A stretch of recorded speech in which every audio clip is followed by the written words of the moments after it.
3、2、1，冇！大家好，我係 Cooking Momo。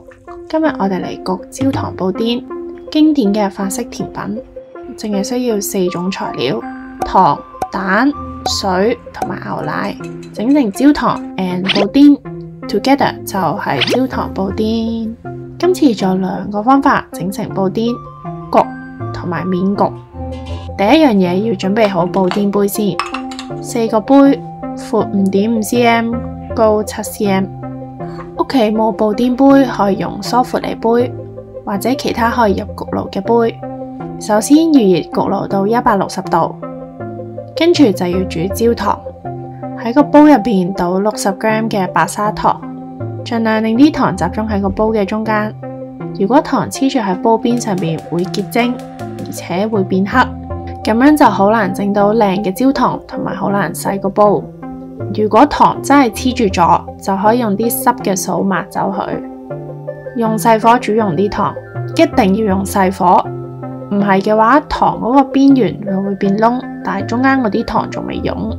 揀一個啱嘅煲都好重要。第一，用銀色或者淺色嘅煲，個底就可以睇清楚焦糖嘅顏色。第二，盡量揀啲厚底啲嘅煲，咁樣受熱比較平均。第三，如果有個細啲嘅煲就更加好，等陣倒出嚟倒入個杯嘅時候就唔會留翻太多喺個煲嘅邊。第四，千祈唔好用易結鑊，因為煮焦糖嘅高溫係會破壞佢嘅塗層嘅。糖就開始慢慢煮溶，但因為有個煲受熱唔係好平均，有啲位置溶得比較快，就可以慢慢啷下個煲，令到未溶嘅糖都可以受熱。呢個係一個琥珀顏色嘅焦糖，大概要煮多30秒。當焦糖煮到深啡色嘅時候，而家焦糖溫度大概其實係170度，啱啱好係微苦帶少少甜嘅焦糖，就可以倒入15 ml 嘅熱水。熱水防止焦糖嘅溫度因為驟降而喺個煲入邊凝固。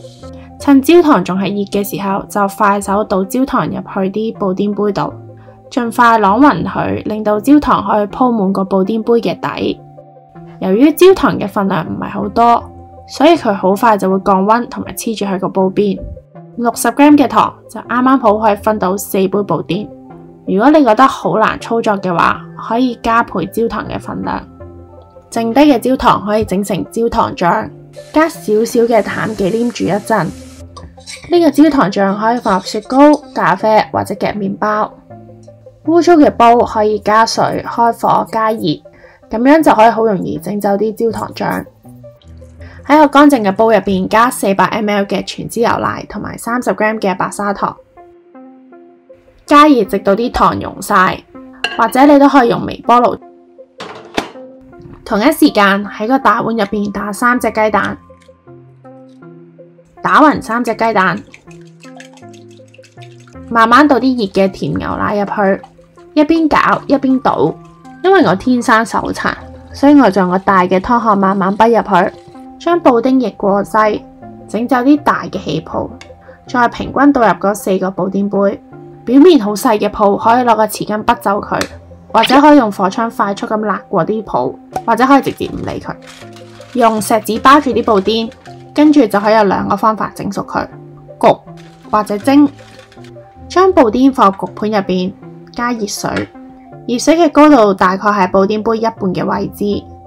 喺160度嘅焗爐焗45分鐘，直到搖布甸杯嘅時候有啲凍油嘅感覺。第2個方法就係蒸，唔使用焗爐，方便冇焗爐嘅人。用細火蒸16分鐘，記住 keep 住細火，防止布甸變老。亦都係蒸到布甸有凍油嘅感覺。攤凍之後就可以放入雪櫃雪2至3個鐘，直到佢完全變涼。用把刀仔圍住布甸杯解一圈，刀唔喐，用隻手嚟轉個布甸杯，記住刀尖係要貼住個杯嘅底，用碟冚住喺個杯上邊，反過嚟，用陰力咁大力搖佢。哇，係好順滑，有凍 L， 有濃厚嘅布甸。呢個係用蒸嘅方法整嘅，同樣都係一個完美嘅布甸。焦糖香、奶香、蛋香，不愧為經典嘅法式甜品。記得 like 呢條片同埋 subscribe 我嘅 channel， 我哋下次見。